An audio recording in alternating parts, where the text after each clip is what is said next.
Hello everyone, कैसे हो आप लोग। उम्मीद करते हैं ठीक ठाक होंगे। आज की वीडियो हम लोग देखने वाले हैं आरआरबी एएलपी सीबीटी 1 जो कि 30 अगस्त शिफ्ट 2 का ऑफिशियल पेपर है, जिसमें कि हम लोग मैथ, रीजनिंग, जीके और जीएस को देखने वाले हैं। इससे आपको ये भी पता चलेगा कि इसमें किस तरह का पैटर्न चल रहा था, किस तरह का क्वेश्चन पूछा जा रहा था। ये वीडियो खास करके कमज़ोर छात्र के लिए बहुत ज़्यादा फायदेमंद हो सकते हैं। तो हालांकि जो अच्छे स्टूडेंट हैं, जो जिसका मतलब कि तैयारी अच्छे लेवल का है, तो उसके लिए रिवाइजिंग हो जाएगा। और जो वीक है मैथ वगैरह में, मैथ रीजनिंग में, तो उसके लिए ये वीडियो बहुत ज़्यादा बेनिफिट वाले हो सकते हैं। तो आप लोग बने रहिए और देखिए पूरा वीडियो। तो चलिए शुरू करते हैं। चलिए फर्स्ट क्वेश्चन समझिए। एक्स की माँ वाई के पिता की एकमात्र बेटी है, तो वाई का ब्रदर इन लॉ एक्स का कौन लगेगा, ये बात कर रहा है। तो चलिए, एक्स की माँ वाई के पिता का एकमात्र बेटी है, तो वाई के पिता का एकमात्र बेटी है, यानी ये बेटी है, ये बेटा है। ओके, ये बेटी है, ये बेटी है और ये बेटा है। तो फिर पूछ रहा है वाई का ब्रदर इन लॉ, वाई का ब्रदर इन लॉ एक्स का कौन लगेगा। इसका ब्रदर इन लॉ मतलब क्या, इसका जीजा, इसका जीजा। इसका ब्रदर इन लॉ मतलब क्या है, इसका जीजा, या तो इसका साला भी हो सकता था, लेकिन यहाँ पर इसका जीजा लेना है। तो कहने का मतलब अब पूछ रहा है ब्रदर इन लॉ एक्स का कौन लगेगा, एक्स का ये कौन लगेगा, पिता, क्योंकि ये इसकी माँ है और इसकी माँ का पति, इसका कौन हुआ, पिता। Okay, next. चलिए देखिए, अच्छे से क्वेश्चन है, थोड़ा समझने का कोशिश कीजिएगा, अन्यथा हम कितनों समझाते रह जाएंगे, आप नहीं समझ पाइएगा जब तक आप कोशिश नहीं कीजिएगा। तो स्थिर बस शुरू होने के बाद बस में खड़े यात्री पीछे की दिशा में गिरते हैं, ठीक है। तो निम्नलिखित में से कौन सा नियम इस स्थिति को वर्णन करता है, यानी वर्णित करता है, कौन सा नियम। तो यह आपका न्यूटन के गति का पहला नियम वर्णित करता है, क्योंकि न्यूटन के गति का पहला नियम जो है जड़त्व का नियम भी कहलाता है, जड़त्व का नियम, जिसे हम गैलीलियो का भी नियम कहते हैं, है कि नहीं। तो जड़त्व का नियम क्या कहता है कि जो भी कोई वस्तु या निकाय जो भी हो, वह जिस स्थिति में है वह उसी स्थिति में रहना चाहेगा। अगर वह स्थिर अवस्था में है तो वह स्थिर अवस्था में ही रहना चाहेगा, अगर वह गति अवस्था में है तो गति अवस्था में ही रहना चाहेगा, जब तक कि उस पर कोई बाह्य बल काम ना करे, है कि नहीं। तो ये कौन सा नियम कहलाता है, जड़त्व का नियम। और जड़त्व के नियम को न्यूटन के गति का पहला नियम भी कहते हैं। ओके, इसी वजह से तो ये यात्री पीछे की दिशा में गिरते हैं, क्योंकि बस खड़ा है और उस पर कोई व्यक्ति बस पर खड़े हैं, बस में खड़े हैं, तो वह स्थिर अवस्था में है, यानी बस में जो खड़े हैं वो स्थिर अवस्था में। जैसे ही गाड़ी जाएगा तो आदमी चाहेगा कि हम स्थिर अवस्था में ही रहे, यानी उसका शरीर। तो इसलिए ये यहाँ पर एक बल लगा जिसके वजह से ये आगे गया, तो ये पीछे की ओर जाएगा। बात समझ रहे हैं। Okay, next.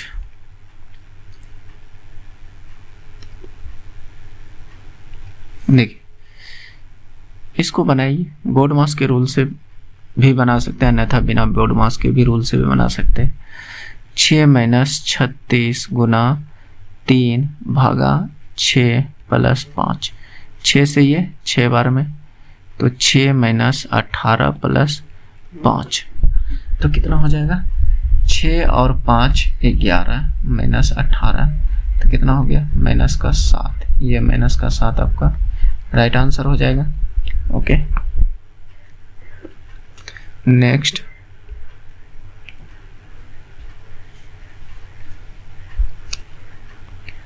देखिए दोस्त, आप शुरुआत में ही जो होता है ना कि आप सब्सक्राइबर देखकर भाग जाते होंगे, लगता है हमें कि कम सब्सक्राइबर है।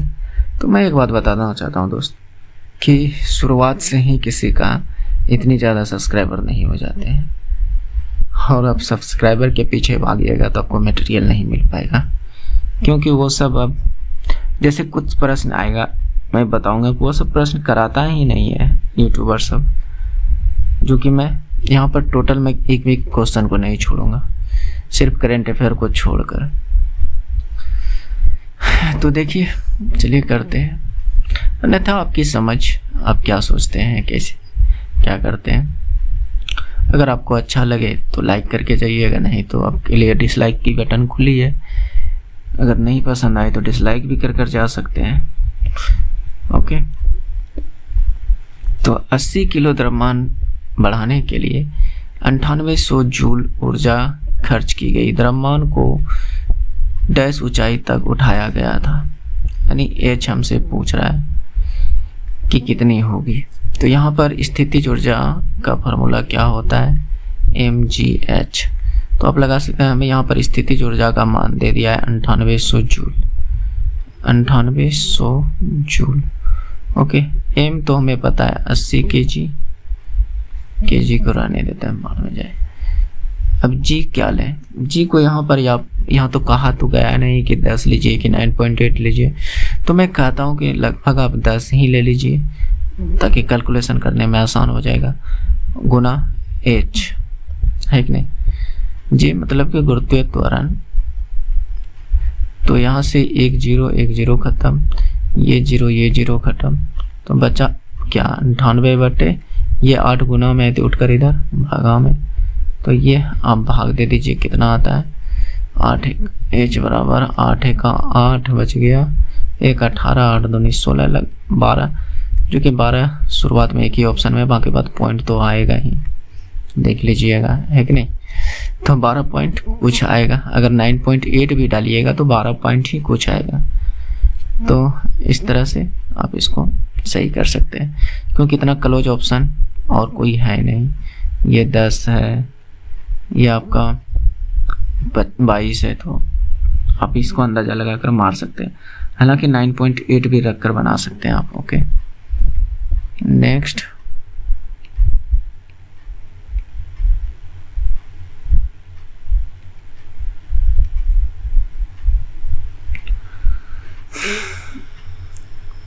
वन मिनट में चेक कर दो क्या रिकॉर्डिंग चालू है कि नहीं, क्योंकि कई बार ऐसा हुआ है कि ओके चालू है, कई बार ऐसा हुआ है भी है कि रिकॉर्डिंग चालू ही नहीं किए हैं और पूरा वीडियो कंप्लीट, तो मतलब 1-1.5 घंटा बर्बाद है कि नहीं।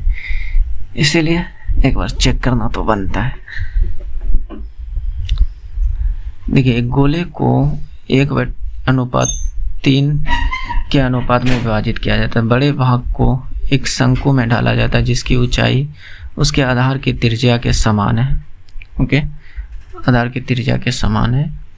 तो जबकि छोटे भाग को बेलन में ढाला जाता है तो इसकी ऊंचाई उसकी आधार की त्रिज्या के समान है। तो क्वेश्चन इस तरह से है, तो उसके बाद पूछा जा रहा है यहाँ पर आपका शंकु की त्रिज्या बेलन की ऊंचाई का अनुपात क्या होगा। ठीक है, तो एक गोला है, इस गोले का हम कुछ आयतन मान लेते हैं, कुछ आयतन मान लेते हैं, जैसे 3 1 4, तो 4 के मल्टीपल में कुछ मान लेते हैं, हम 12 मान लेते हैं। इस पूरे गोला का आयतन 12 सेंटीमीटर क्यूब है, या कुछ भी 12 यूनिट है आयतन, ये नहीं कि कुछ और, आयतन। तो इसको 2 भाग में बांट दिया है, 1 और अनुपात 3 में। तो ठीक है, तो बड़े भाग को एक शंकु में ढाला जाता है, तो बड़े भाग का आयतन इसका कितना होगा। इसको जब अगर हम 2 भाग में बांट देते हैं तो 1 भाग 1 है, 1 भाग 3 है। ओके, तो इस हिसाब से हम कहते हैं कि अगर नहीं भी मानिएगा, 3 1 भी मान लीजिएगा तो उससे भी आपका काम चल जाएगा। जैसे हम कहते हैं, देखिए ये 12 नहीं मानिए, मैं कहता हूँ 3 1 ही मान लीजिए, ये भाग 3 है और ये भाग 1 है, बात समझ रहे हैं। बस अब लगाइए। तो बड़े भाग को शंकु में डाला जाता है। ये जो 3 आयतन है इसको शंकु में डाला जाता है। तो शंकु का आयतन क्या होता है? शंकु का आयतन आपको तो पता होनी चाहिए क्या होता है, 1/3 पाई आर स्क्वायर एच। बात समझ रहे हैं? ये होता है। तो ये जो आयतन 3 है इसको रख देते हैं। अब 1/3 पाई यहाँ पर थोड़ा सा आगे जाइए, जिसकी ऊंचाई और आधार की त्रिज्या समान है, यानी h बराबर, इसकी h बराबर आप r भी ले सकते हैं, है कि नहीं। तो इस r के जगह पर, क्योंकि यहाँ पर देखिए किसका पूछा है, शंकु की त्रिज्या और बेलन की ऊंचाई, तो इसकी r ही हम मान लेते हैं। क्या मान लेते हैं? r, यानी h को r मान लेंगे, बाकी बात जो है वो रहने देते हैं, r स्क्वायर और h को r ही मान लिए, क्योंकि दोनों चीज बराबर का है, दोनों बराबर है। तो ये यहाँ से निकल कर आया इतना एक इक्वेशन। अब दूसरा इक्वेशन यहाँ पर देखिए, दूसरा लाइन पढ़िएगा तब जाकर निकलेगा। जबकि छोटे भाग को एक बेलन में ढाला जाता है, छोटे भाग को एक बेलन में ढाला जाता है, ठीक है, जिसकी ऊंचाई उसकी आधार की त्रिज्या के समान है, ठीक है। यहाँ भी बोल रहा है अगर इसको हम बेलन में ढाल दें, एक बेलन में ढाल दें, तो इसकी जो ऊंचाई है त्रिज्या के समान है, नहीं इसका भी ऊंचाई इसका भी त्रिज्या के बराबर है, बेलन का भी। तो इस हिसाब से यहाँ से बेलन का आयतन क्या होता है? बेलन का आयतन आपका क्या हो जाता है? पाई आर स्क्वायर एच, यही ना। तो इसका लेना कितना, छोटे भाग का कितना, 1 यूनिट पाई आर स्क्वायर, यानी इसकी ऊंचाई का अनुपात पूछा है, यही ना। तो इसका कहने का मतलब इसमें h को छोड़ देते हैं, r को हटा देते हैं, तो यानी r को h के रूप में लिख देते हैं, r को h के रूप में लिख देते हैं। यानी इसका मतलब यहाँ पर h का स्क्वायर इंटू h एगो है, ये है कि नहीं। यहाँ पर h थोड़ा सा समझिएगा, h का स्क्वायर और ये वाला इसका शंकु का हाइट जो है वो बड़ी h मान लीजिए। देखिए यहाँ h स्क्वायर क्यों लिखे, क्योंकि r बराबर यहाँ भी बोल रहा है कि h ही है। क्या इतनी बात को समझ पाए आप लोग? तो आगे देखिए, मैं इसको थोड़ा सा छोटा करता हूँ।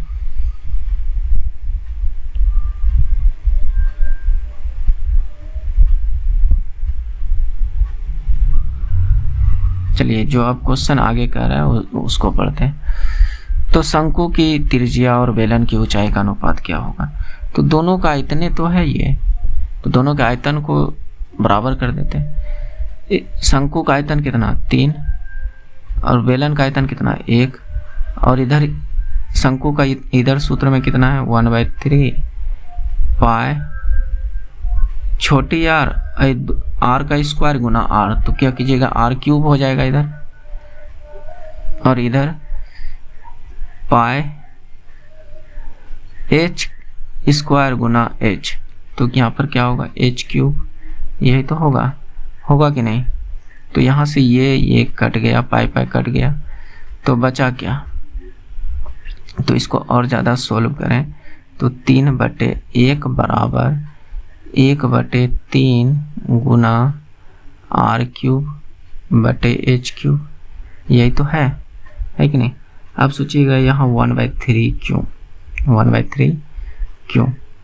तो देखिए इसको 1/3 गुना ऐसे भी लिख सकते हैं इसको दोस्त, 1/3 यहाँ पर हम इसको गुना करके लिख सकते हैं, या अन्यथा आप इसको तिराकोनी गुना कीजिएगा तो यहाँ 1 से ये पूरा गुना होगा।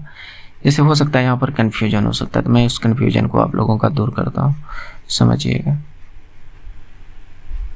क्योंकि इस तरह के कन्फ्यूजन कई दोस्त ऑफलाइन में भी पूछा करते थे, जब हम टेस्ट वगैरह मारने जाते थे तब पर भी वहाँ पर भी पूछा जाता था कि ये कैसे, तो बताना पड़ जाता था।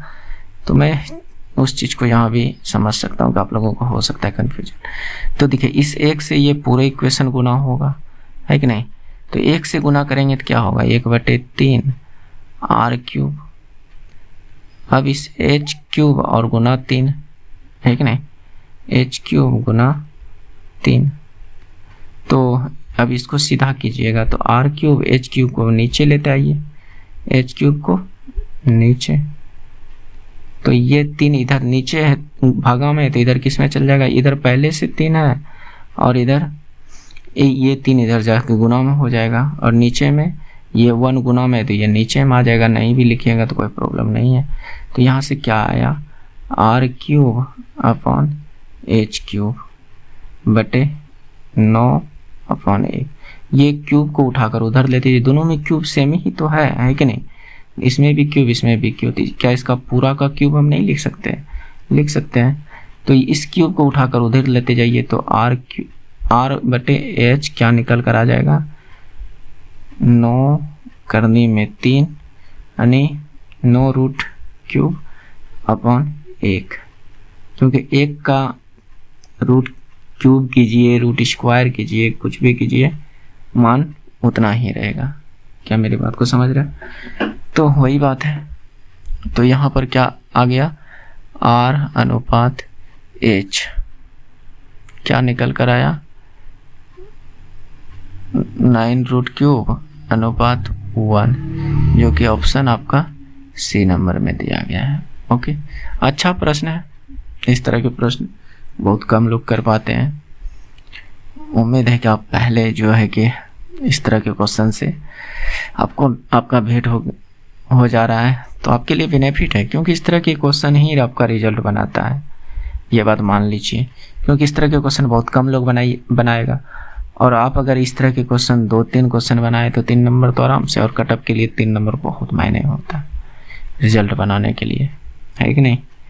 हालांकि नॉर्मल तो जो लाएंगे सभी लोग लाएंगे, क्योंकि देखिए दोस्त, इजी क्वेश्चन अधिकतर लोग करेंगे, जीके जीएस सभी लोग करेंगे, क्योंकि जीके जो है जैसा आपका है उसी तरह सबका रहता है। भले ही जो ज़्यादा मेहनत थोड़ा सा करता है तो 1-2 क्वेश्चन जीके में ज़्यादा करके आएगा, अन्यथा जितना आप कीजिएगा उतना ही सामने वाला भी करेगा। तो इसलिए जीके पर ज़्यादा जोर नहीं भी दीजिएगा तो चलेगा। आप मैथ, रीजनिंग, साइंस इस सब पर जोर दीजिए, क्योंकि ये सब लिमिट है, जीके का कोई लिमिटेशन नहीं है। बात समझ रहे? तो इसलिए मैं ये चीज़ बताना चाह रहा हूँ कि आप थोड़ा मैथ वगैरह पर ज़्यादा ध्यान दीजिए। चलिए नेक्स्ट।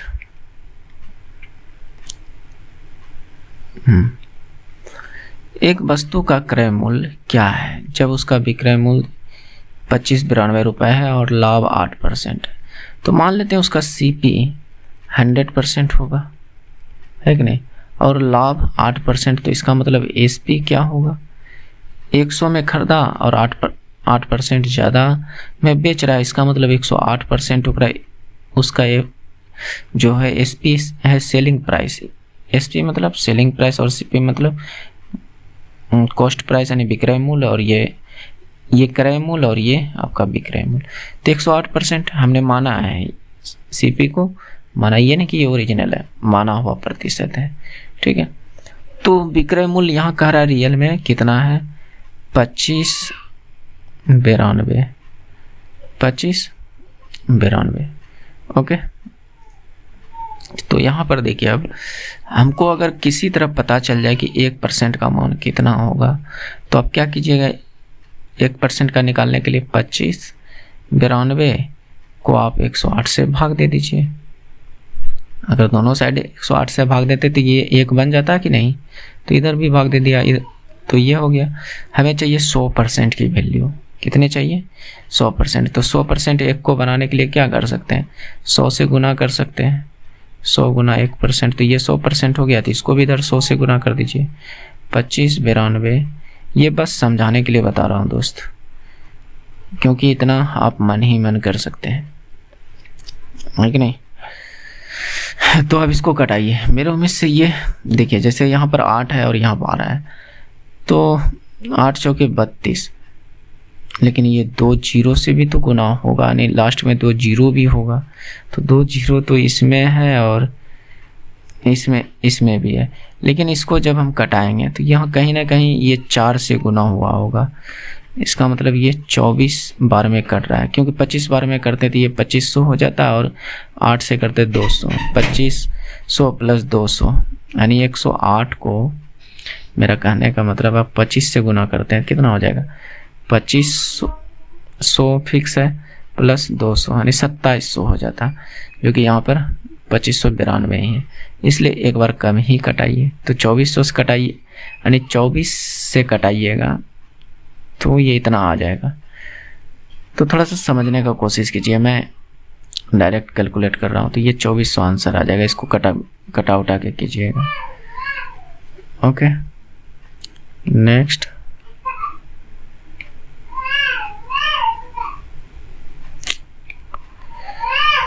देखिए, नीचे एक रेखा आलेख दिया गया है, आलेख का ध्यानपूर्वक अध्ययन कीजिए और निम्न प्रश्नों के उत्तर दीजिए, निम्न प्रश्नों का उत्तर दीजिए। ठीक है, तो प्रश्न क्या कह रहा है उस बात को समझते हैं। यहाँ देखिए क्या कह रहा है कि दिए गए आलेख के अनुसार सबसे अधिक लाभ कब हुआ था। तो अगर हम संडे से मंडे तक में देखें तो कितना लाभ हुआ, यहाँ 100 था और यहाँ पर विक्रय मूल्य 100 था और यहाँ पर कितना हो रहा है 500, तो इधर कितना हो रहा है टोटल 400।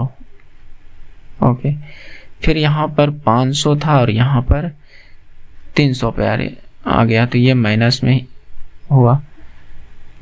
तो यहाँ पर सबसे अधिक लाभ कब हुआ था ये बात पूछ रहा है। ठीक है, आगे और थोड़ा सा देखिए।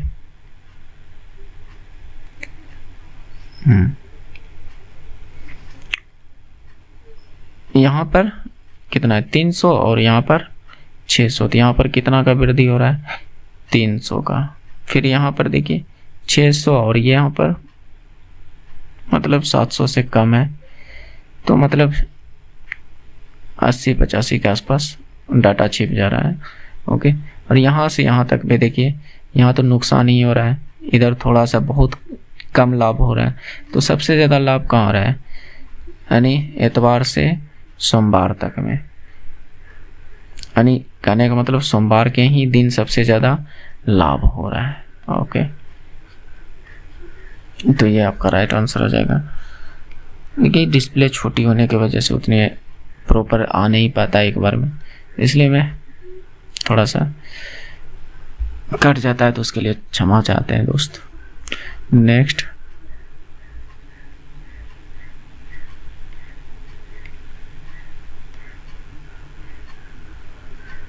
देखिए, पहले मैथ के क्वेश्चंस को लेते हैं। ये हो गया,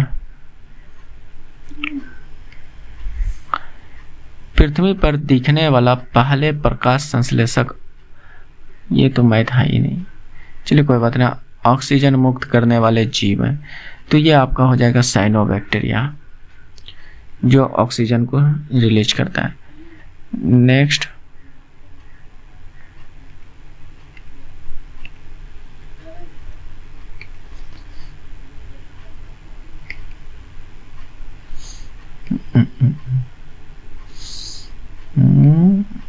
मैंने मैथ को सिलेक्ट किया था, चलिए शुरू से कर लेते हैं, जो है सो है। तो यहाँ पर देखिए, ये तो हो गया, ये भी, ये भी, ये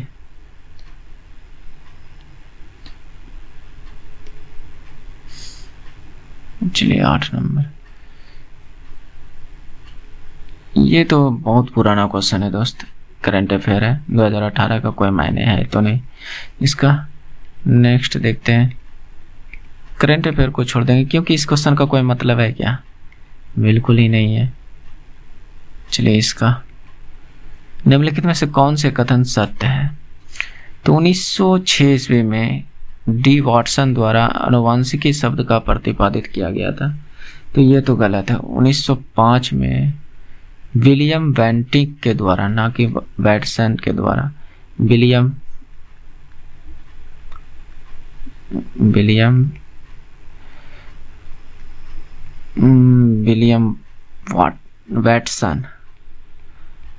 वैटसन के द्वारा ओके शब्द का प्रतिपादन किया गया था। वाटसन या वैटसन होता है। मानव में ये तो गलत हो गया क्योंकि 1905 ईस्वी में किया था और यहाँ पर 6 दिया है। मानव में 46 गुणसूत्र होते हैं, ये बात तो सही है। इनमें से 42 अलिंग गुणसूत्र होते हैं और 4 अनिलिंग गुणसूत्र होते हैं, तो ये तो गलत है, ठीक है, क्योंकि 42 नहीं 44 अलिंग गुणसूत्र होते हैं, बाकी बात 2 यानी 1 जोड़ी लिंग गुणसूत्र होते हैं, जो कि आप लोग देखते होंगे, या तो 22 जोड़ी प्लस XX अगर वो लड़की हुई, तो अगर लड़का हुआ तो 22 जोड़ी प्लस XY ये होते हैं। तो यहाँ पर यह बात गलत लिखा, यहाँ पर 44 होना चाहिए यानी 22 युग्म, तो ये भी बात गलत है। तो मेंडल ने 1886 ईस्वी में वंशागति के रूप में जीन को देखने वाले पहले वैज्ञानिक थे। नहीं, ये 1985 नहीं, अच्छा यहाँ पर जो भी है ये आपका 85 में हुआ था। कब हुआ था? 86 में नहीं, 85 ईस्वी में। ओके, तो ये भी गलत। अब यहाँ पर देखिए, DNA अणु 2 लंबे पॉलीन्यूक्लियोइड रज्जुकों द्वारा बना होता है, बिल्कुल सही बात, जो सर्पिल सीढ़ी के तरह एक द्विकुंडली डबल हेलिक्स संरचना का निर्माण करता है। हाँ, जैसे आप लोग DNA का स्ट्रक्चर देखे होंगे कुछ इस प्रकार से है कि नहीं, इस तरह से देखे होंगे डबल हेलिक्स मॉडल, तो ये बिल्कुल सही है। तो ऑप्शन नंबर डी इसका राइट है। नेक्स्ट,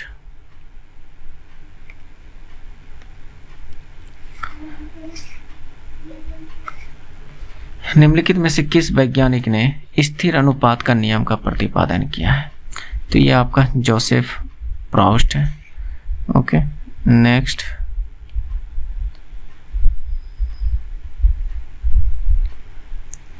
पृथ्वी पर दिखने वाले पहले प्रकाश संश्लेषण ऑक्सीजन मुक्त करने वाले जीव, तो ये तो करा ही दिए, साइनोबैक्टीरिया। ओके, नेक्स्ट,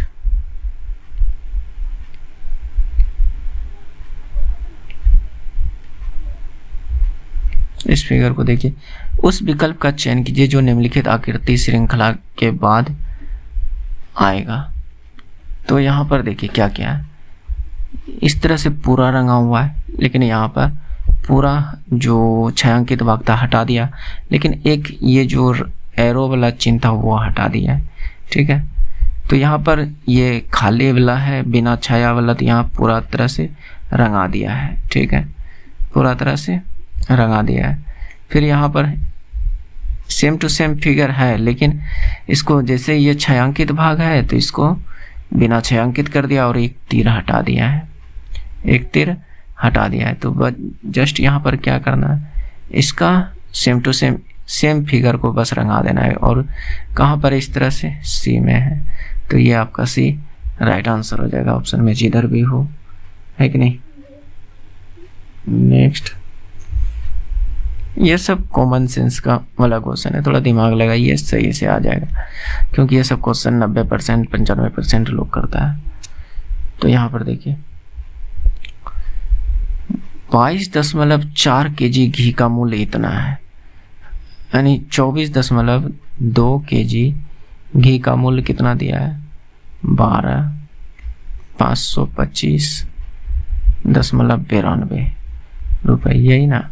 तो हम क्या कर सकते हैं, यहाँ से 1 kg बराबर कितना लिख सकते हैं, 12, यानी 1 kg बराबर 12,525 बटे 0.92 अपॉन 24.2, ये तो हमें चाहिए कितना, 8.5, तो हमें 8.5 kg बराबर कितना हो जाएगा, जो भी है ये डाटा उसमें आप 8.5 से गुना कर दीजिए, है कि नहीं।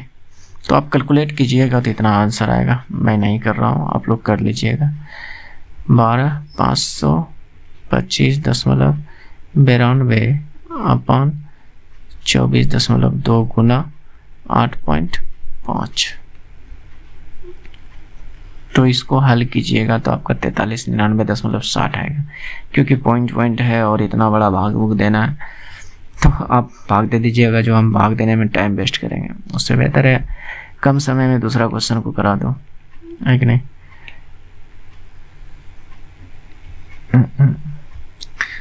उस तरह के क्वेश्चन में अधिकतर लोग ज़्यादा टाइम लेते हैं दोस्तों, आप ही नहीं है, और सभी लोग उस क्वेश्चन में ज़्यादा टाइम लेते हैं।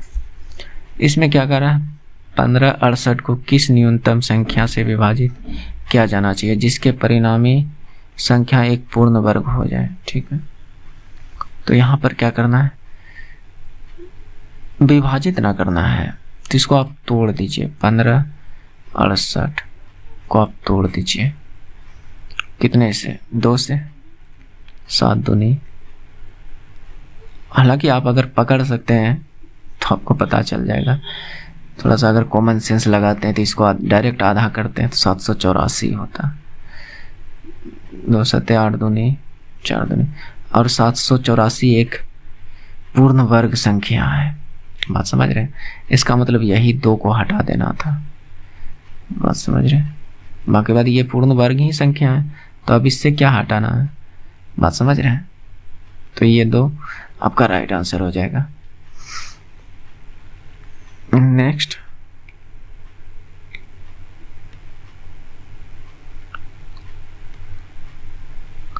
देखिए, दिए गए तर्क पर विचार कीजिए और निर्णय कीजिए कि दी गई धारणाओं में से कौन सी धारणा निहित है। सिटी एक्स में लोग बजाज के बजाय होंडा बाइक खरीदना पसंद करते हैं क्योंकि होंडा कंपनी जापानी तकनीक में आती है। ठीक है, यानी जापानी तकनीक के वजह से होंडा बाइक खरीदना चाहते हैं, यानी बजाज के अलावा होंडा बाइक खरीदना चाहते हैं। यदि बजाज जापानी तकनीकी का इस्तेमाल करती तो इसकी बिक्री भी होंडा कंपनी के बराबर होगी। कन्फर्म तो नहीं कह सकते हैं, कन्फर्म नहीं कह सकते, बराबर ही होगी। कम भी हो सकता है, ज़्यादा भी हो सकता है किसी को बजाज बाइक ही पसंद हो, या किसी को अगर जापानी तकनीक बजाज में भी लागू कर दिया जाए तब पर भी नहीं पसंद आए, है कि नहीं। तो सिटी एक्स में अन्य बाइक की तुलना में जापानी तकनीक वाली बाइक पसंद की जाती है। हाँ, ये बात सही है, तभी तो लोग वहाँ पर जो है होंडा बाइक को खरीद रहे हैं, क्योंकि होंडा बाइक वहाँ सिटी एक्स में ज़्यादा पसंद की जा रही है। जैसे अब पाकिस्तान में देखिएगा, वो चाह कर भी जल्दी बुलेट नहीं खरीद सकता है, नहीं, क्योंकि उसके बजट से भी कम है। कहने का मतलब उसका बजट इतना कम है कि उसका जो हम लोग का पल्सर आएगा, उन सब का जो है कि हीरो का जो हीरो स्प्लेंडर वगैरह सब उतने में आएगा, तो वो सब चाहकर भी नहीं खरीद सकते हैं। तो उसके लिए तो हीरो ही बेस्ट चॉइस होगा, होंडा ही बेस्ट चॉइस होगा, है कि नहीं। तो किसी पार्टिकुलर शहर की बात कर रहा है तो इसका जो 2 है वह बिल्कुल सही है, केवल 2 धारणा निहित करता है। नेक्स्ट, देखिए दोस्त, जो रेलवे में करवाया रहता है वही आंसर मैं भी करवाता हूँ। अगर थोड़ा बहुत अगर लगे कि नहीं इस क्वेश्चन को यही आंसर होना ही चाहिए, तब पर मैं उसे अपनी तरफ से प्रिपेयर करता हूँ कि यही होना चाहिए, और उस पर आप क्लेम भी कर सकते हैं। तो देखिए, विद्युत धारा का एसआई इकाई क्या है, तो आप सभी को पता है कि एम्पियर होता है। ये सब क्वेश्चन तो आपको रटा हुआ होना चाहिए, और ये सब क्वेश्चन लगभग लोग मारते हैं। इसको अगर हम बोल दें कि 99.99% लोग सही करेंगे तो गलत नहीं होगा, क्योंकि करते हैं इस तरह के क्वेश्चन को सही। अब गलती से 1% लोग गलत कर दे तो अलग बात है, जानबूझकर तो नहीं करेगा। नेक्स्ट, देखिए, निम्नलिखित में से कौन सा आघात वर्धनीय नहीं है। आघात वर्धनीय मतलब क्या, जिसको हम पीट कर चादर नहीं बना सकते। जैसे ये कोई धातु है, इसको पीट कर हम चादर का रूप दे सकते हैं, ये आघात वर्धनीय गुण होता है। तो ये कह रहा है कि नहीं है, जिसको हम पीट कर चादर वादर नहीं बना सकते। तो ग्रेफाइट को आप पीटिएगा तो वो चूर हो जाएगा। बाकी बात, ये जो चादर बनाने का गुण होता है ये धातु में होता है। किस में होता है? धातु में। अब आपका कहना होगा कि प्लास्टिक तो धातु है ही नहीं, फिर भी तो वो चादर बन जाता है। लेकिन प्रायः मैं बात कर रहा हूँ धातु में ये गुण होता है, प्लास्टिक में भी होता है, रबड़ में भी होता है, और सारी चीज़ में भी होता है।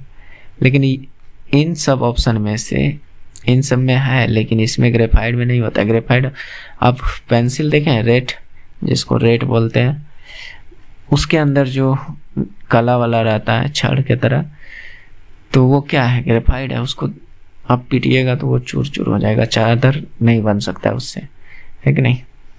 नेक्स्ट,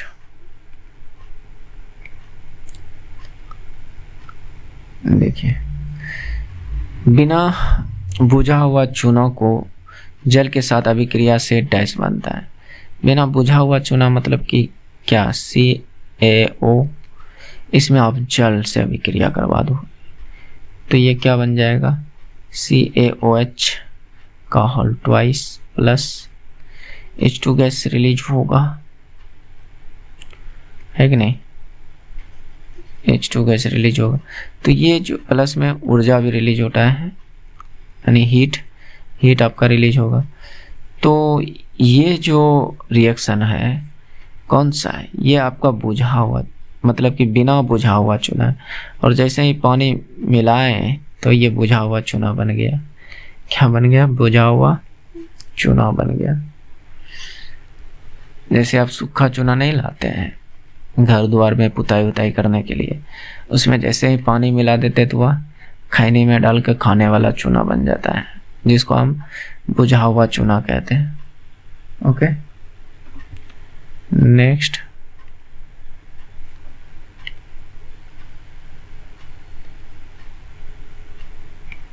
देखिए 100 वाट का एक विद्युत लैंप प्रतिदिन 5 घंटे के लिए प्रयोग किया जाता है। 3 दिन में लैंप से कितनी ऊर्जा खपत होगी? कितनी ऊर्जा खपत होगी? ठीक है, यानी शक्ति, पावर बराबर क्या होता है? वर्क अपॉन टाइम, यही ना, वर्क अपॉन टाइम। तो यहाँ पर शक्ति कितना दिया हुआ है? 100 वाट, और W निकालना है कि कितना काम कर रहा है, टाइम कितना? 5 घंटा। तो यहाँ से वर्क कितना निकला? टाइम वो भी कितना? 3 दिन तक। कितना दिन तक? यानी 5 घंटा गुना 3, यहीं पर गुना कर दीजिए ना। तो यहाँ से 5 या 15, 15 गुना 100 कीजिएगा तो कितना हो? 1500 वाट, है कि नहीं। 1500 वाट आपका जो है ऊर्जा की खपत हो रही है। यहाँ WE भी लगा सकते हैं, E भी लगा सकते हैं, एनर्जी। तो E बराबर कितना निकला? 1500 वाट। अब वाट को यूनिट को किस में मेजर करते हैं? ये आपका वाट घंटा है, ठीक, क्योंकि यहाँ पर ये घंटे में था टाइम। तो कहने का मतलब एक यूनिट बराबर जो होता है 1 किलोवाट घंटा होता है कि नहीं? 1 किलोवाट घंटा। तो 1 किलोवाट घंटा बराबर 1 यूनिट। तो ये किलोवाट में बदलने के लिए इसको क्या कर सकते हैं? किलो में बदलने के लिए, ये वाट घंटा में, किलो में बदलने के लिए 1000 से भाग लगा दीजिए। तो 1500 को 1000 से भाग लगाइएगा तो ये 2 जीरो और यहाँ पर 1.5 किलोवाट घंटा, यानी 1 यूनिट बराबर 1 किलोवाट घंटा। तो 1.5 किलोवाट घंटा बराबर 1.5 यूनिट। तो ये राइट आंसर हो जाएगा। नेक्स्ट,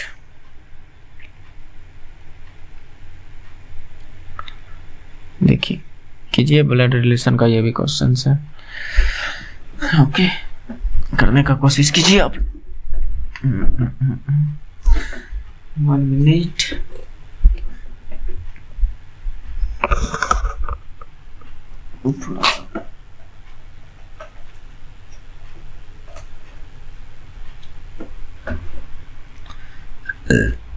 चलिए समझिए दोस्त, गर्मी बहुत है, फैन नहीं चला रहा हूँ कि नॉइस आएगी, ठीक नहीं। चलिए देखिए क्या कर रहा है। सुश्री वाई की ओर इशारा करते हुए श्रीमान एक्स ने कहा, उनके पिता की पत्नी का एकमात्र बहन मेरी एकमात्र मौसी है। तो सुश्री वाई के पति श्री एक्स का कौन होगा? ठीक है, वाई की ओर इशारा कर रहा है और कह रहा है वाई के पिता, यानी उनके पिता मतलब किसका? वाई के पिता। पिता को हम देखिए, पुरुष को हम ब्रैकेट से घेर रहे हैं और जो स्त्री आएगा उसको हम ब्रेथ से लेंगे, ये बात समझिएगा। जैसे इससे पहले वाले क्वेश्चन में भी मैंने किया था, 1 नंबर क्वेश्चन में। ओके, तो उनके पिता की पत्नी, इसकी पत्नी की एकमात्र बहन, इसकी बहन, इस तरह से दर्शाएंगे तो इसका मतलब समझिएगा वो पति पत्नी का रिलेशन है। ओके, एकमात्र बहन मेरी एकमात्र मौसी है, यानी इसका मौसी है कौन? कहने का मतलब एक्स की मौसी है, यानी वाई के पिता की पत्नी का एकमात्र बहन एक्स की मौसी है। इसका मतलब ये दोनों भाई बहन हैं। ये दोनों क्या है? भाई बहन। ठीक, तो एकमात्र मौसी है, यानी एकलौती इसकी बहन है। ठीक है, तो सुश्री वाई के पति श्री एक्स का कौन है? ये माइनस है, ये प्लस है, ये स्त्री है और ये पुरुष है। तो बोल रहा है वाई के पति, इसका पति एक्स का कौन है? इसका कौन है? तो इसका कहीं ना कहीं ये जीजा है, यानी बहन का पति कौन हो जाता है? जीजा। तो ये राइट आंसर हो जाएगा। देखिए इस तरह से वंशाक्रम बना लीजिए या इस तरह का डायग्राम बना लीजिए। इस तरह से करने में आपको जल्दी आंसर आएगा। ओके, नेक्स्ट देखिए दोस्त, आप लोग से एक शिकायत है कि आप लोग वीडियो तो पूरा देखते हैं बट आप लोग लाइक शेयर नहीं करते हैं, और हमारे अभी भी ये देखने वाले में से हैं 50% यानी 52% लोग सब्सक्राइब किए हुए हैं और आपका 48% लोग अनसब्सक्राइब किए हुए दिखाई देते हैं, जो सब्सक्राइब नहीं किए। तो इस डाटा को और थोड़ा कम कीजिए दोस्त, इस डाटा को बढ़ाइए।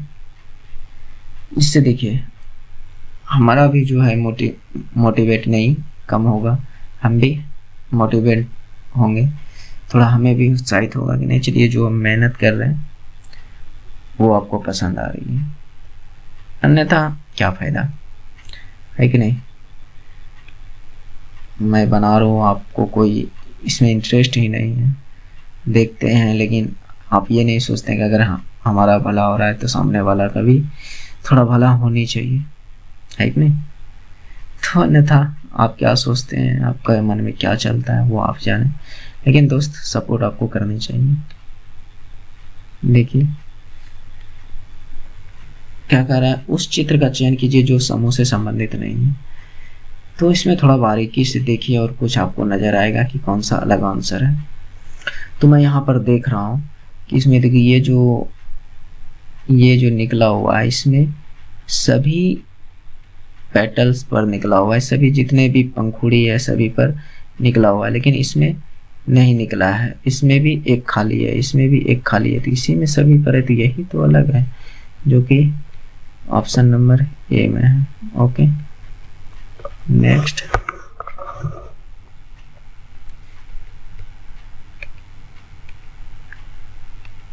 ये सब क्वेश्चन में कुछ सिखाने लायक दोस्त नहीं है, आप देखकर समझ सकते हैं इस सब क्वेश्चन को।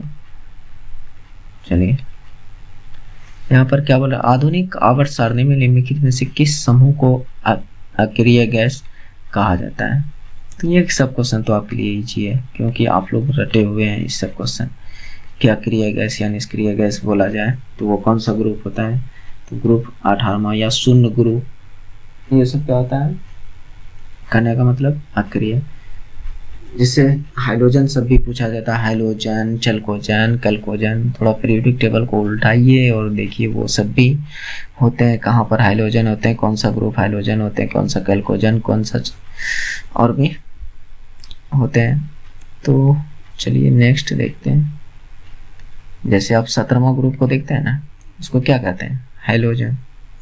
उसी के पहले वाले ग्रुप यानी 16वां ग्रुप को आप चलकोजन कहते हैं, उससे पहले यानी 15वां ग्रुप को कैलकोजन कहते हैं। इस तरह से आप देखते होंगे। तो ये करंट अफेयर है, आप लोग पढ़ लीजिएगा। तो इसका आंसर ये है। नहीं भी पढ़िएगा तो कोई फर्क नहीं पड़ेगा, क्योंकि ये 2017 का है। ओके नेक्स्ट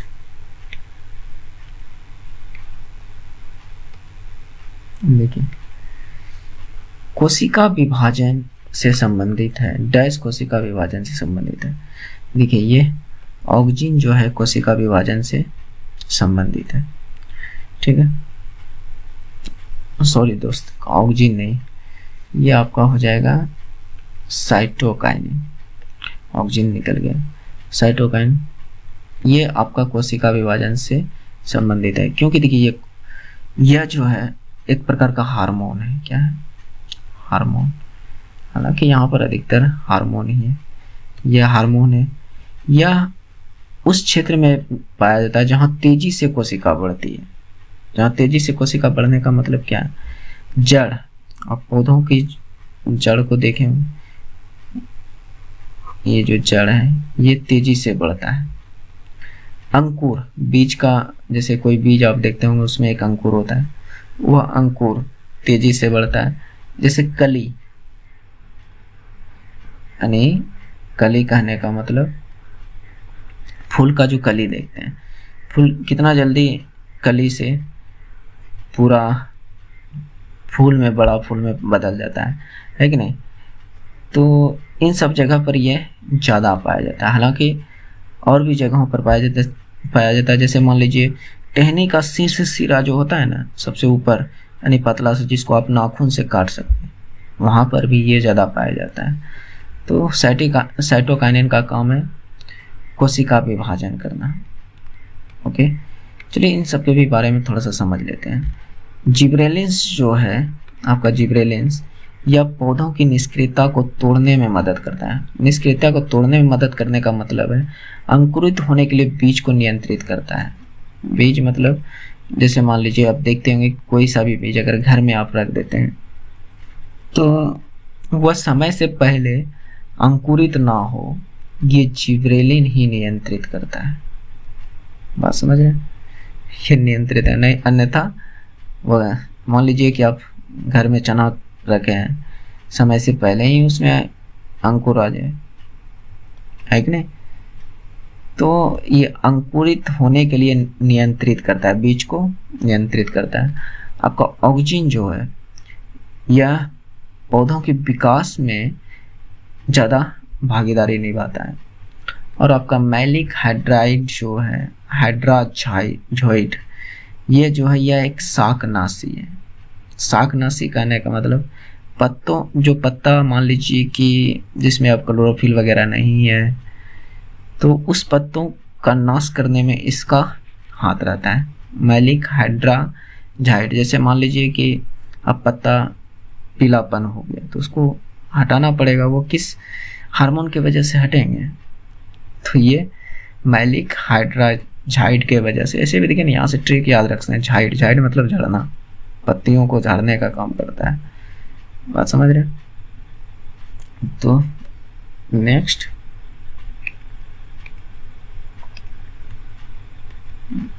अगर आपको लग रहा है कि हम स्लो बता रहे हैं तो आप थोड़ा सा स्पीड को बढ़ा लीजिए, या आपको लग रहा है कि हम स्पीड बता रहे हैं तो आप थोड़ा अपना जो आपके मोबाइल में फीचर होगा उसमें 2x, 1.5x या 0.5x करने का भी ऑप्शन होता है, तो उस ऑप्शन को चूज कर लीजिए। आप आराम से सॉल्व कर सकते हैं और देख भी सकते हैं। ओके नेक्स्ट, ओके देखिए, निम्नलिखित कथन में से कौन सा सत्य है। तो द्विघात समूह के तत्वों को द्वितीय समूह के तत्वों को क्षार धातु कहा जाता है क्या? तो नहीं। जैसे आप आवर्त सारणी देख रहे हैं, टोटल 1 से लेकर 18 तक आपका समूह होता है कि नहीं? तो पहला समूह को क्या है? यहाँ पर दूसरा समूह को दूसरा समूह को क्या क्षार धातु कहते हैं? नहीं, पहला समूह को क्षार धातु कहते हैं। बात समझ रहे हैं? ये दूसरा को नहीं, ये पहला रहता तो फिर सही रहता। प्रथम समूह को क्षारीय धातु कहते हैं? नहीं, प्रथम समूह को क्षार धातु कहते हैं। क्षारीय धातु यानी उसके इंग्लिश में देखिए मेटलोइड्स, यानी मृदा क्षारीय धातु। नहीं, वह द्वितीय समूह को कहा जाता है। तो यहाँ पर द्वितीय होता तो फिर सही होता, लेकिन 17वां समूह के तत्वों को हाइड्रोजन कहा जाता है, ये कन्फर्म है। तो केवल सी राइट है। नेक्स्ट देखिए,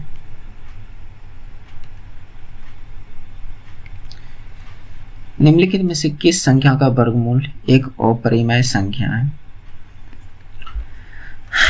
देखिए, जैसे वर्गमूल के बारे में थोड़ा सा आप एक आध वो नॉलेज रखिए कि लास्ट में क्या क्या होना चाहिए ताकि जो पूर्ण वर्ग हो। 0, वो भी क्या है? 1 0 नहीं, डबल जीरो होनी चाहिए, 1 होनी चाहिए, 4 होनी चाहिए, 5 होनी चाहिए, 6 होनी चाहिए, आपका 9 होना चाहिए।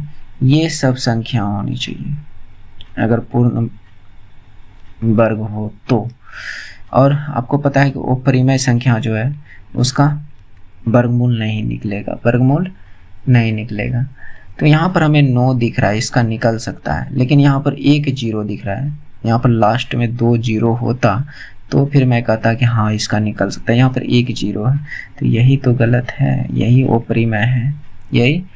और जिसका पूरी तरह वर्गमूल निकल जाए वो परिमेय संख्या होती है। ओके, इन सब का परिमेय संख्या निकल जाएगा, यानी इन सब का वर्गमूल निकल जाएगा। ये कितना का? 32 का। ये कितना का होना चाहिए? दिमाग में नहीं है। इन सब का निकल जाएगा, निकाल लीजिए। Okay, next.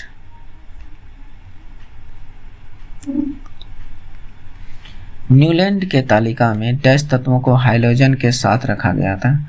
देखिए, इसमें जो न्यूलैंड का जो पीरियोडिक टेबल फाइल किया था वह उसने क्या किया था? कोबाल्ट और निकेल को हाइड्रोजन के समूह में रख दिया था, जबकि इसको रखना चाहिए था फेरस यानी लोहे जिस समूह में होता है उस समूह में इसको रखना चाहिए। इसको लोहे से दूर रख दिया था, फेरस से दूर रख दिया था, तो यही हो गया, यानी कोबाल्ट और निकेल को जो है हाइड्रोजन समूह में रख दिया गया था। Okay, next.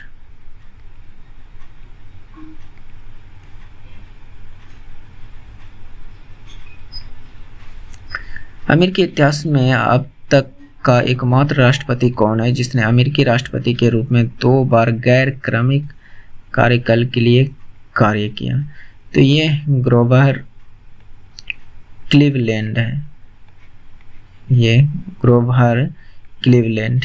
ओके, ये सब क्वेश्चन को याद रखिए दोस्तों, जीके है, और जीके तो आपको पता है कि कितना पढ़िए, भूलना तो फिक्स है। नेक्स्ट,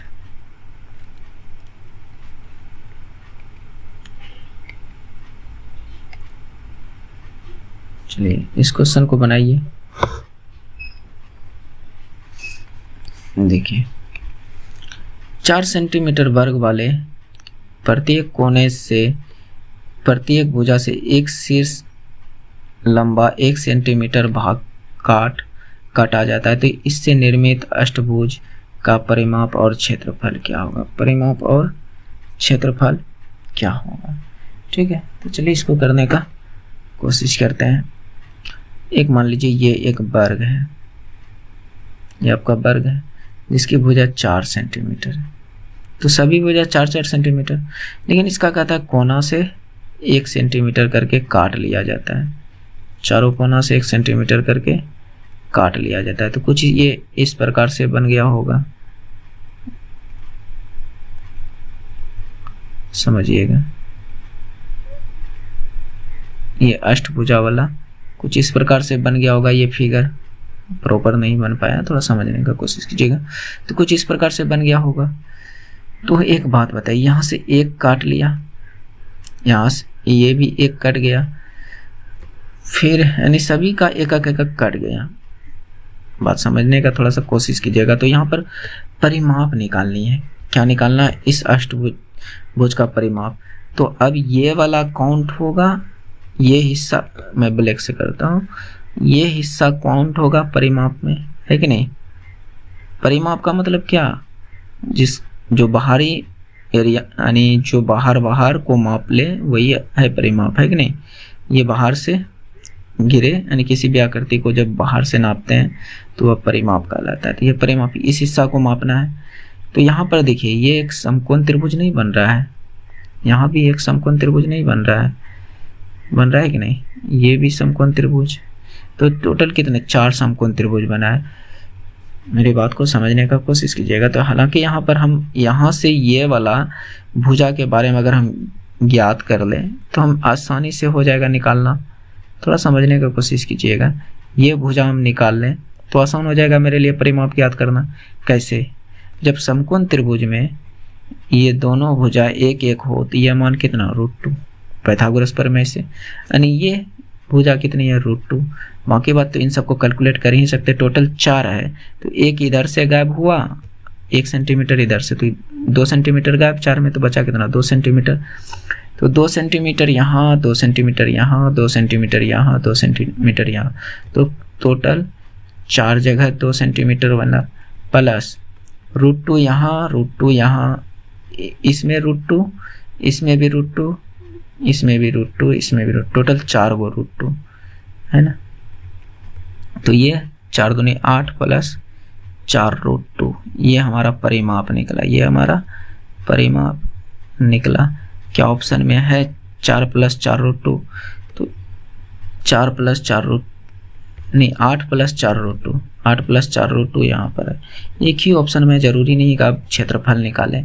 बाकी बात आप क्षेत्रफल भी निकाल सकते हैं, अष्टभुज का क्षेत्रफल भी निकाल सकते हैं। चलिए मैं कैसे बताता हूँ। ये इतना दूर तक तो समझ गए।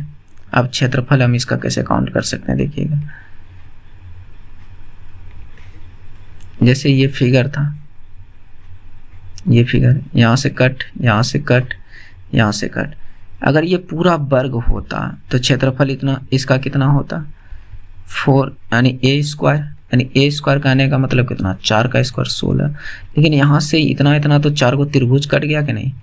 4 को समकोण त्रिभुज कट गया, माइनस हाफ BH, B भी 1, H भी 1, तो 1 × 1 BH। तो एक त्रिभुज का ये क्षेत्रफल हुआ। तो इस तरह से टोटल कितने त्रिभुज बने? 4 त्रिभुज। तो 4 से गुना कर दीजिए, तो इसको हल कीजिएगा तो कितना होगा? 2। तो ये 16 - 2 कितना हो जाएगा? 14, है कि नहीं?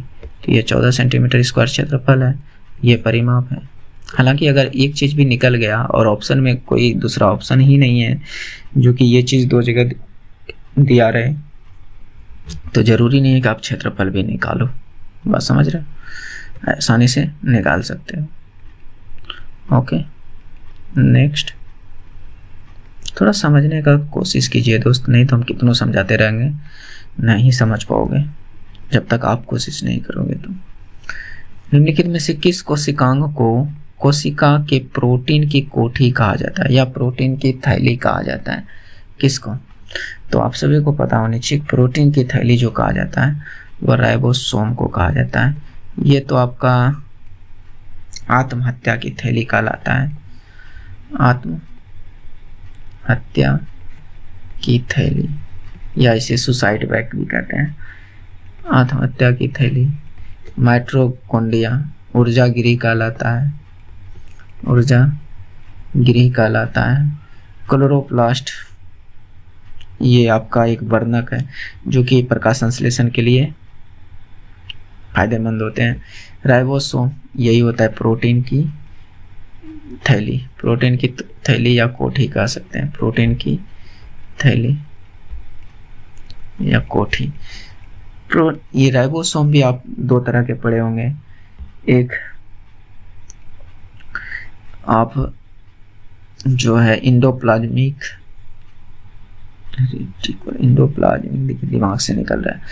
दो प्रकार के आप जो इसमें पढ़े होंगे, जैसे मेरा कहने का मतलब दो तरह के, दो आकार के पढ़े होंगे, जिससे प्रोकैरियोटिक में समझने का कोशिश कीजिए।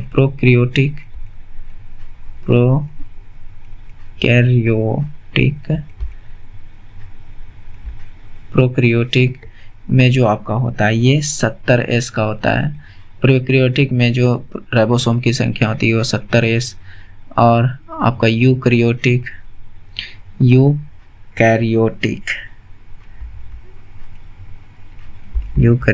में आपका 80S का होता है। अब S इसमें क्या है? S का मतलब इसमें एक बार पूछा गया था कि 70S 80S में इस S का मतलब क्या है? इस S का मतलब होता है स्वेडबर्ग। क्या होता है? स्वेडबर्ग। ये बात याद रखिएगा क्योंकि ये क्वेश्चन पूछा गया था तो, और हमने सोल्व किया था तो हमें ध्यान में था। इसको स्वेडबर्ग कहा जाता है। यूकैरियोटिक ये जंतु कोशिकाओं में होता है, जंतु कोशिका में होता है, और प्रोकैरियोटिक ये पादप कोशिका, या पादप कोशिका नहीं, जो बहुत कम विकसित वाला हो उसमें ये प्रोकैरियोटिक कोशिका पाया जाता है। तो ये बात थोड़ा याद रख सकते हैं। हालांकि यहाँ से ये क्वेश्चन पूछा जाता है कि प्रोकैरियोटिक में राइबोसोम की संख्या कितना होता है, तो 70S होता है। कितना होता है? 70S। यूकैरियोटिक में 80S। यहाँ से इस तरह के क्वेश्चन पूछे जाते हैं, तो याद रख सकते हैं एक्सटर्नल जानकारी के रूप में। नेक्स्ट,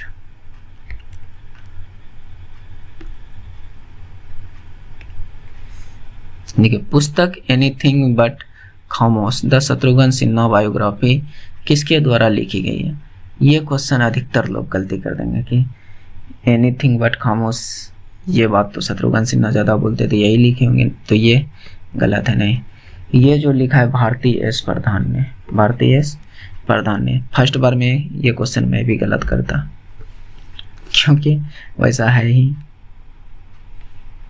नेक्स्ट देखिए क्या कह रहा है, यदि पारदर्शी शीट को बिंदीदार रेखा पर मोड़ा जाता है तो उत्तराकृति कौन सी बनेगा? यानी यहाँ से इसको घुमाकर मोड़ दीजिए तो ये कैसे बनेगा?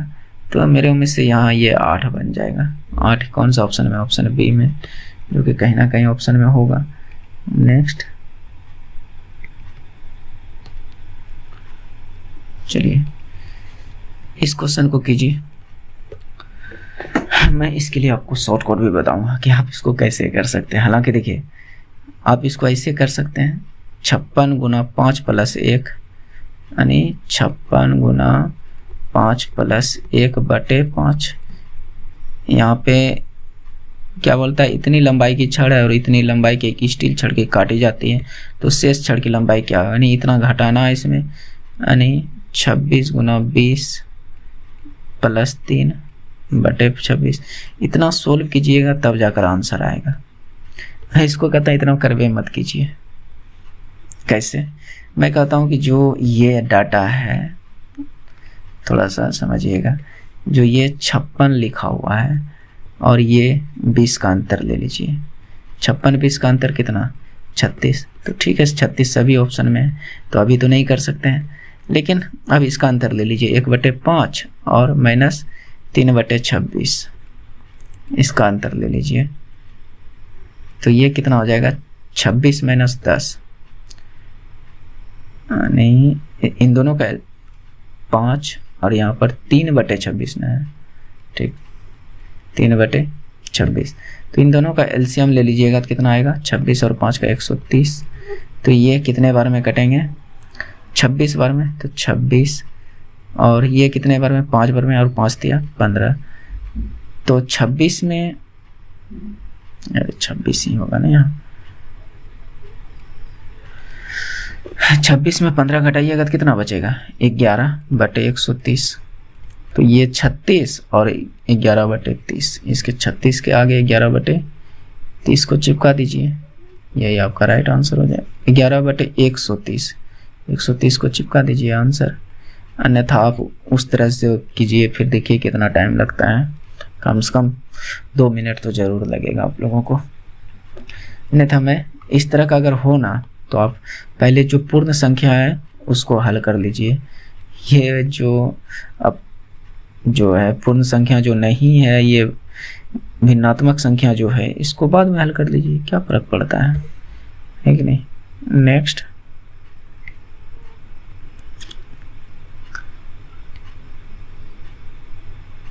ये क्वेश्चन फिर आ गया डाटा एनालिसिस का।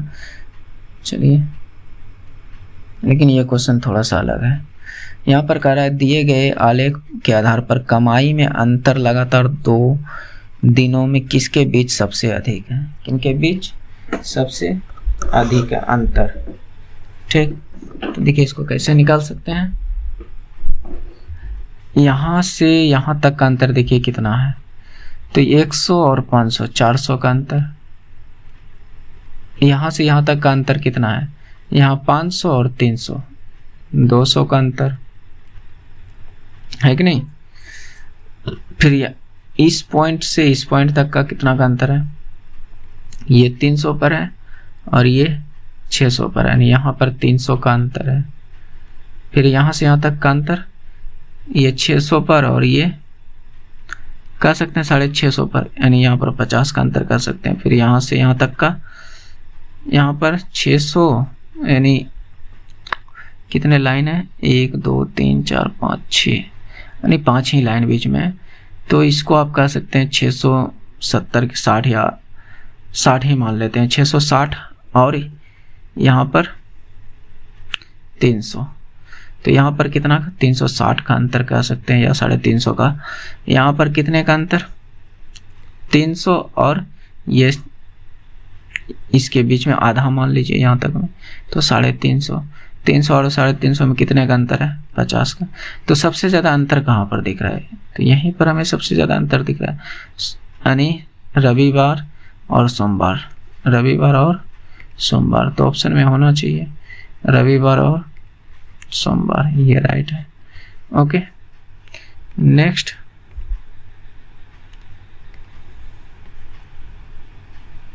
चलिए एक नियमित षट्भुज के अंतःकोण का द्वादश के अंतःकोण का अनुपात क्या होगा। तो चलिए मैं इसको शॉर्ट तरीका से बताता हूँ, यहाँ पर कोई सूत्र उत्तर लगाने के लिए मैं नहीं कहूँगा। जैसे बाहरी कोण अगर निकालना हो ना, यहाँ पर अंतःकोण पूछा है, अगर आपको बाहरी कोण निकालना हो, अब सोचिएगा कि हम बाहरी कोण क्यों बता रहे हैं, थोड़ा सा वेट कीजिए, बताता हूँ। बाहरी कोण निकालना हो किसी भी बहुभुज का, तो आप 360 में जितनी भी भुजा है उस भुजा से भाग दे दीजिए, तो ये आपका बाहरी कोण निकल कर आ जाएगा, बाह्य कोण। अगर अंतः कोण निकालना हो, अंतः कोण निकालनी हो, तो आप क्या कीजिए कि 180 में से बाह्य कोण को घटा दीजिए, बाह्य कोण को घटा दीजिए। क्या मेरी बात को समझ रहे हैं। मैं इस ट्रिक को लगाकर इसका आंसर देखिए कितना आसानी से निकाल दूंगा। और अगर इस तरह से याद रखें तो आपको सूत्र याद रखने की कोई ज़रूरत नहीं है। सिर्फ एक चीज़ याद रखना है कि बाहरी कोण जो निकाला जाता है हुआ 360 बटे भुजा करके। सॉरी, इसको छोटा कर दो थोड़ा सा। चलिए अब दोनों का हम बाह्य कोण को निकालते हैं, दोनों का हम बाह्य कोण को, या तो अंतः ही कोण यहाँ पर लिख देते हैं अष्टभुज। थोड़ा सा करता हूँ, ये मान लीजिए अष्टभुज, अष्टभुज है कि षटभुज है, क्या है षटभुज, षटभुज, और एक है द्वादश भुज, द्वादश भुज, द्वादश भुज, ये षटभुज और ये द्वादश भुज, इसका अनुपात पूछ रहा है। ठीक है, तो किसका, अंतः कोण का। तो हम बाहरी कोण के बारे में जानते हैं कि इस तरह से निकाल सकते हैं, और अंतः कोण उस 180 में घटा करने का। तो चलिए षटभुज का बाह्य कोण निकालते हैं। षटभुज मतलब 6 भुजा वाला, इसका बाह्य कोण निकालते हैं, बाह्य कोण। ठीक है, तो 360 इसको 6 से भाग दे दीजिए तो कितना 60 डिग्री निकल गया इसका बाह्य कोण, है कि नहीं। अब इसका अंतः कोण निकालना है तो क्या करें, अंतः कोण बराबर 180 माइनस बाह्य कोण, 180 माइनस बाह्य कोण, और बाह्य कोण कितना निकला 60 डिग्री। इसका मतलब अंतः कोण कितना निकल गया 120 डिग्री। तो हम कह सकते हैं षटभुज का अंतः कोण 120 डिग्री, इसका अनुपात। अब चलिए थोड़ा सा द्वादश कहने का मतलब यहाँ पर 12 भुजा हुआ, एकादश, द्वादश, एकादश मतलब 11, द्वादश 12, तृतीयादश 13, इस तरह से याद रख सकते हैं, यह संस्कृत की भाषा है। तो द्वादश यानी 12 भुजा का बाह्य कोण, तो ये क्या हो जाएगा 360/12, तो इसका मतलब यहाँ से कितना निकला 30 डिग्री। तो इसका अंतः कोण क्या होगा 12 भुजा का अंतः कोण, तो 180 माइनस 30, तो यहाँ से बोलिएगा कि 150 डिग्री निकल गया, है कि नहीं। तो यहाँ पर ये 150 डिग्री, क्योंकि यहाँ पर क्या अंतः कोण का ही ना पूछा था, तो अंतः कोण निकाल ले, बस इसको कटाइए पिटाइए, ये 1 0 कट गया, 3 से 4 बार में, 3 से 5 बार में, ये 4:5। ये कॉन्सेप्ट याद रखिएगा, तो ये लिखना थोड़ी ना पड़ेगा, डायरेक्ट कैलकुलेट कीजिएगा।